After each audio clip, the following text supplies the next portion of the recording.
Hello, I'm Vanessa Harding and I'm Chair of the Historic Towns Trust.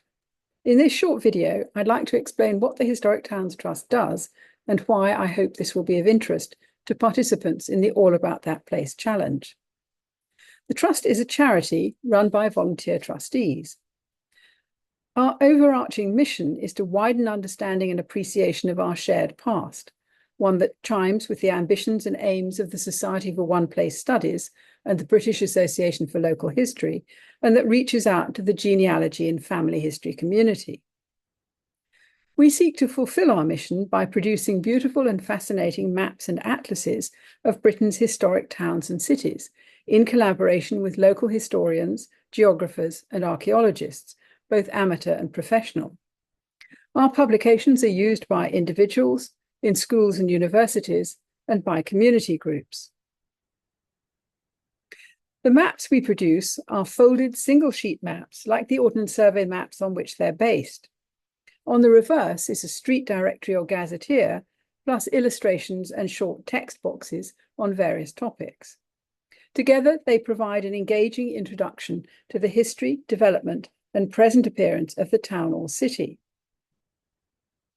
Typically, our maps show past and present together, and this is, after all, the way that we experience towns and cities today.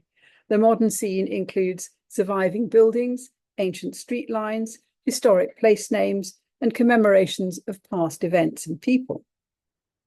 So our maps will show in a single image how lost or latent features shape the visible present. Watercourses, earthworks and fortifications, patterns of land ownership, jurisdictional boundaries, as well as the economic and social history of a place, influence how it looks and how we inhabit it today.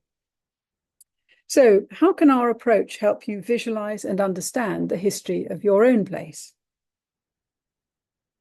Our maps are normally based on an Ordnance Survey 25-inch map of the late 19th or early 20th century. If you're not already familiar with them, these are the most detailed topographic mapping covering most parts of England and Wales from the 1840s to the 1950s, with up to 3 successive revisions. There's a similar series for Scotland with slightly different dates. Although there are modern revisions as well, we use these historic Ordnance Survey maps because of their accuracy and scale, and because they offer a valuable bridge between the present and the more distant past. We believe it's important to use a base map that predates very recent developments and shows the underlying historic layout, which may have been blurred by the late 20th century. Using the older base helps the viewer and user to relate what's now visible to what was once there. The cartographer works by editing back the Ordnance Survey base, then adding in the historical features, including some that have disappeared. The local research team compile this data and communicate it to the cartographer, usually in the form of marked up printouts. These are from the making of the Perth map, published in May this year.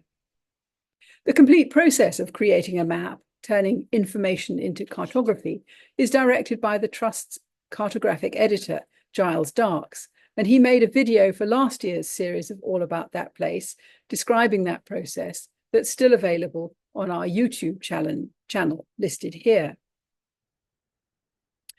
To show how our maps help understand the form and histories of towns and cities, I'll first pick up a few themes and then move on to some of the comparisons that the maps make possible.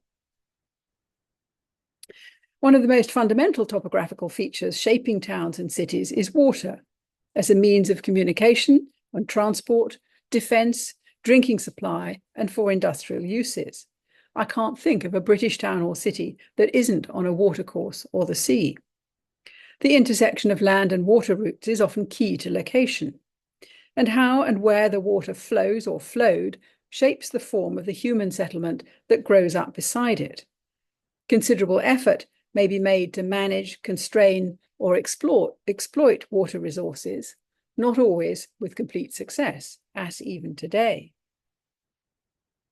As the York map indicates, watercourses help determine the strategic location of fortifications.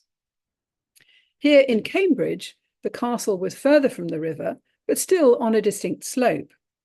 And though it's now disappeared, it has left its mark in the street name, in the pub names, and in the cluster of official buildings, county hall, police station, prison, on the site, something again that you'll find in many towns.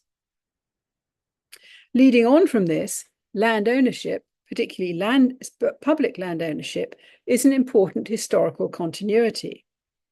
All the larger towns and cities, and some that are quite small today, had one or more monasteries or friaries in the Middle Ages, which were closed at the Reformation in the 16th century, but whose precincts and ruined buildings remained, often as open or semi-public spaces, and continuing to shape land use. Canterbury is, of course, dominated by its cathedral, the former Priory of Christchurch, but it had a second substantial religious foundation in the form of St. Augustine's Abbey. Something of the complex history of that site is shown here, with the former Abbey Church buildings underlying later royal, educational, and hospital uses and modern open space. Now, the Historic Towns Trust has only produced maps of about 25 British towns, so the chances that we've already done your town must be fairly low. But what we can offer is material for comparison and extrapolation, aspects of towns or types of towns. There's obviously a certain amount of planning or organisation in most towns, whether it's an underlying Roman plan or an Anglo-Saxon era grid, or the layout of medieval burgages. One interesting exercise is to look at High Street in different towns and cities. This is an extract from the Winchester map, but I've cut off the distinctive castle and cathedral just to leave the street and plot layout. And as you can see, there's a main spine, a parallel line of back streets, a grid formed by the right-angle minor streets, and what are known as burgess plots, long and narrow, reaching back from the streets, and also a proliferation of churches. This is clearly a planned layout.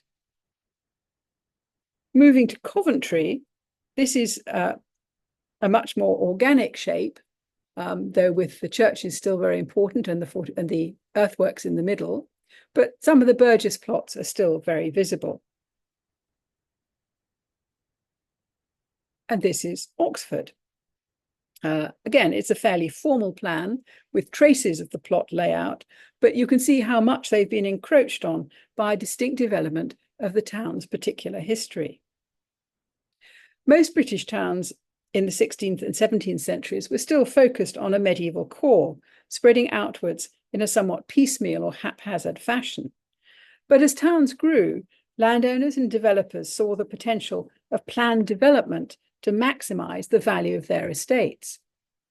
New high-end urban squares, normally, as here in Bath, built on hitherto undeveloped land, were a particular feature, but regular rectilinear development made the most of space, while uniform building types and practices brought economies of scale.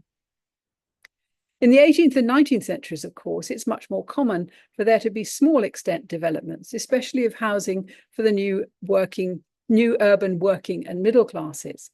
So this map of Swansea shows both the industrial areas, the railways and port facilities on which the city's growth and wealth were based, and the new streets of small houses built to accommodate workers. And while few towns are laid out like Bath, you'll find this kind of development everywhere. And the successive versions of the Ordnance Survey 25-inch maps are particularly useful for showing this. There's not time now to cover many of the interesting and instructive comparisons that can be made by studying the form and layout of our towns and cities, but I hope this will encourage you to think about these. For more information about the Trust, what we've achieved so far, and what we hope to achieve, please do visit our website. Several of our earlier publications are available for free download. Sign up for our newsletter and keep an eye on Trust News on the website and social media. Please don't hesitate to get in touch with us.